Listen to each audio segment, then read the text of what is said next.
You are about to view the process of collecting blood for patient diagnostic or monitoring purposes from a hand vein using a butterfly and ETS holder.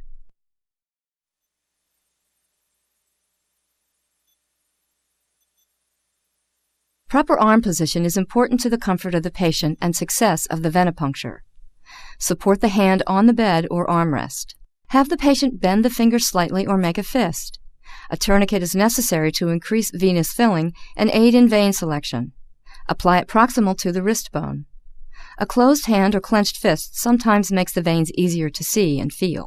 Select a vein that has bounce or resilience and can be easily anchored. Wiping the hand with alcohol sometimes makes the veins more visible. Finding a suitable vein can take a while. Releasing the tourniquet and opening the fist allows blood flow to return to normal and minimizes effects of hemoconcentration. After cleaning the site with an antiseptic such as 70% isopropyl alcohol, let the site dry naturally. Select the appropriate equipment after the vein has been chosen. Preparing it while the site is drying saves time. Attach the butterfly to an ETS holder. Grasp the tubing near the needle end and run your fingers down its length, stretching it slightly to keep it from coiling up. Position the first tube in the holder now, or wait until after needle entry.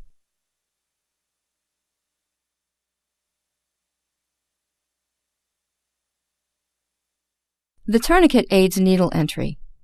Hold the wing portion of the butterfly between your thumb and index finger, or fold the wings upright and grasp them together. Lay it next to the patient's hand, or cradle the tubing and holder in the palm of your dominant hand. Uncap and inspect the needle for defects, and discard it if flawed.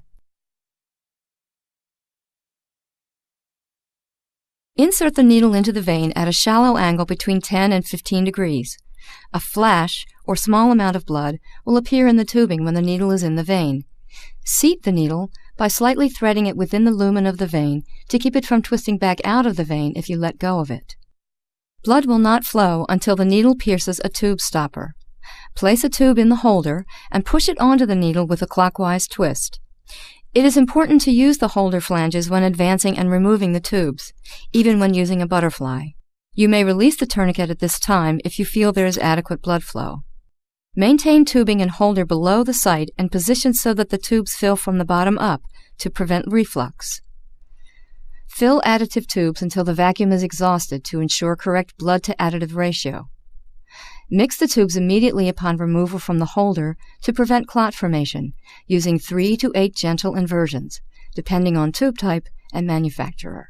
Place a clean folded gauze square over the site so pressure can be applied immediately after needle removal. Remove the needle in one smooth motion without lifting up or pressing down on it. Immediately apply pressure to the site with your free hand, while simultaneously activating the needle safety device with the other to prevent the chance of a needle stick. According to OSHA regulations, the needle and tube holder must go into the sharps container as a unit, because removing a needle from the holder exposes the user to sharps injury. To avoid mislabeling errors, label tubes before dismissing the patient.